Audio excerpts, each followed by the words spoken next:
and welcome back. In today's video, we're going to be playing some of the Napoleonic Wars DLC in the Call to Arms event run by Pixelated Apollo and Lionheart. Now, these series of events actually came around by coincidence because the Iron Europe mod that we were playing before kept on crashing, so they decided that they were going to go over to Napoleonic Wars and basically mess around on that. And it resulted in some really cool battles. We had huge cavalry engagements, we had square formations, and a lot more. So this first one was more of a little bit of a skirmish between our two huge infantry lines, might I add. And yeah, this is what happened. We believe in you. 1, 2.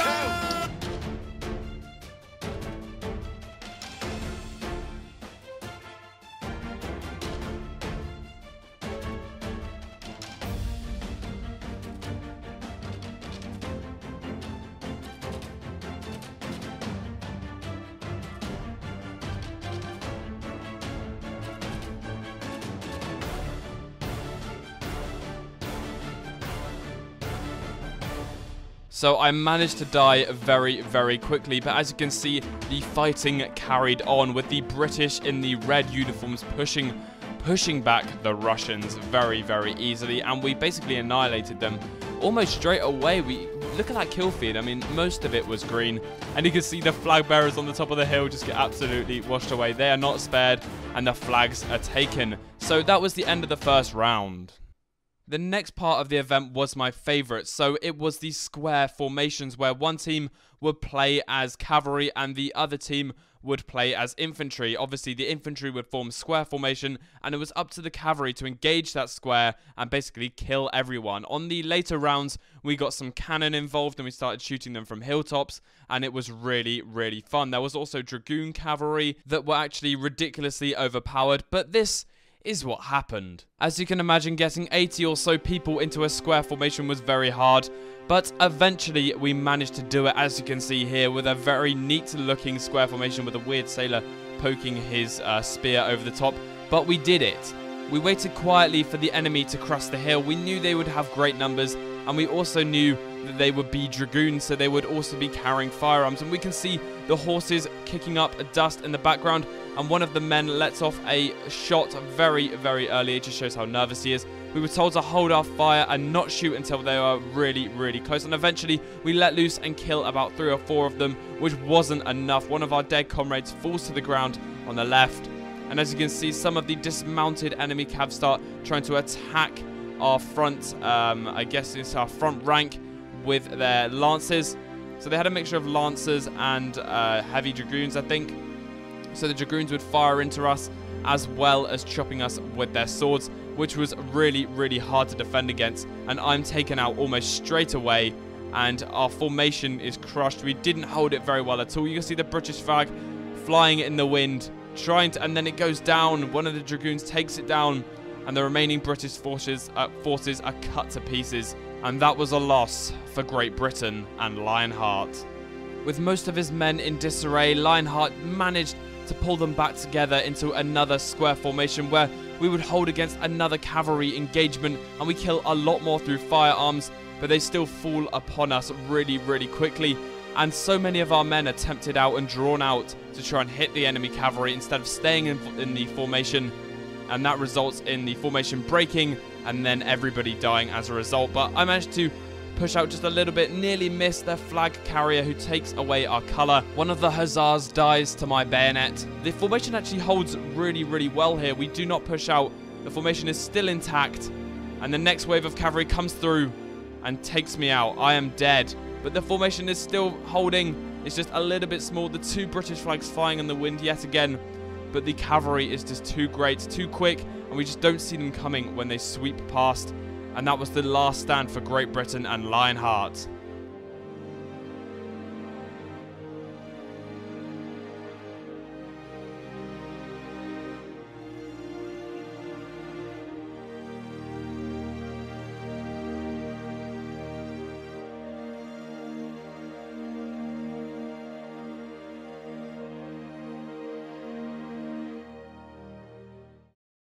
But all was not lost for the British. We decided to launch a full-scale cavalry assault on the enemy, who you can see on the crest of the far hill, firing shots at us already. and the time had come for us to split in two yet again. It seemed to be Lionheart's favorite tactic of basically going around the either side of the enemy and hitting them in the flanks where they weren't really expecting it. They'd had to adjust their formation because they thought they were going to do a full-on charge. The only disadvantage to this is that we had to go up a hill, which slowed down our horses, but that was fine when you actually see what happens. So we charged, and we can see the Russian flag flying in the background. Lionheart's side has already flattened most of their left flank, and now we are coming up behind them, hitting them in their rear. The British heavy cavalry falls upon the Russian infantry, and the Russian infantry does not stand a chance. It's getting cut down. Look at that kill feed. We almost lose no men at all. I cut down many of them myself, and they are almost instantly wiped out. They did not stand even a hint of a chance. Look at the flag. The flag is the only thing left standing on the Russian hilltop, and that was a well-earned victory for the British. Moving on to the next round, I have decided to basically cut out most of the TeamSpeak chat because it was very loud and there was a lot of people all speaking at once and not too much organization. I will include any bits that were okay. So I will be commentating over the next part. So the next round consisted of a huge cavalry battle engagement with even numbers of cav on each side. I think we had about 8 or 9 more maybe. And this bit was so good. I really, really enjoyed this. So this is what happened. God save the king!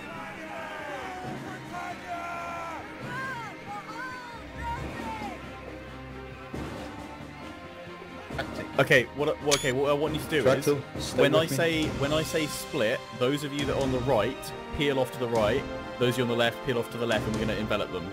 Okay, so the cavalry line prepares to charge towards the enemy, who you can see cresting the hill about now, and Cardboard Box counts down, and then everybody starts spamming the TeamSpeak chat, and we basically charge forward with Lionheart leading.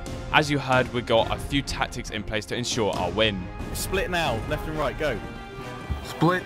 So the order to split is given, and the cavalry splits into 2, and their cavalry also seems to split into 2, charging into both. I obviously forget to put banners on, and I didn't know who was who, but as you can see, they are in the field grey uniforms, and I am trying to find some enemies and take out that guy's horse. He is dismounted, and he will get picked off very easily. There's not much a guy like that can do against cavalry. And there he goes. He goes down. 1 kill to me already. So charging back into the fray, we can see just the amount of people on the battlefield. There's so many. I get dismounted, but luckily find a heavy horse. So at this point, we definitely had a lot more numbers than they did. We killed a lot of them. If you just take a look at the kill feed, you can see that we were doing a very good job. Now this little, I guess you can call it a little valley of or the bottom of 2 hills. This is where a lot of the horses got dismounted and where most of the fighting took place. And we can see here another guy just gets hauled up, and I think I got a hit on him. A dragoon, I think that is. And we nearly finish him up on the floor, but he'll get cleared up very, very easily. He takes out one of our own men, but I eventually managed to polish him up. So we continue fighting, and I kill another dragoon. These dragoons were not having a good day. So I've been pursuing this guy on the left for a very long time now. He dismounts one of our friendly horses. My horse is just a little bit slower than his, so it's kind of hard to catch up with him. And he's doing a fairly good job, but some of my teammates latch on and decide that they're also going to take him out. They dismount him, and I can't remember if I polish him up or not. Yes, I do. Absolutely destroy him with my saber there. Really, really good cav engagement. So that was pretty much it. We finished off the last two. Look at that death right at the end. He goes flying through the air, and we had won the engagement. Anyway, guys, that will wrap it up for this video. Thank you so much for watching. I hope you did enjoy. Now, I just wanted to say that it's becoming harder and harder to come up with Mount and Blade video ideas. I mean, I've done a lot of things. I've done pretty much everything to do with the game, and I'm still getting ideas every now and again, but it's becoming harder and harder. And with the even more prolonged release of Bannerlord, it's becoming even more difficult, and it's hard to not repeat the same thing over and over again, whether that's Persistent World, whether that's some other mods. Hopefully the next 2 videos don't follow that format. I've got, I think it's an Iron Europe event, which was from the same event as this, and I also have some stuff on Persistent Frontier and another Persistent World video coming up as well. But yeah, it's becoming hard, and it's difficult to stay motivated, especially when you feel like you're repeating the same thing over and over again.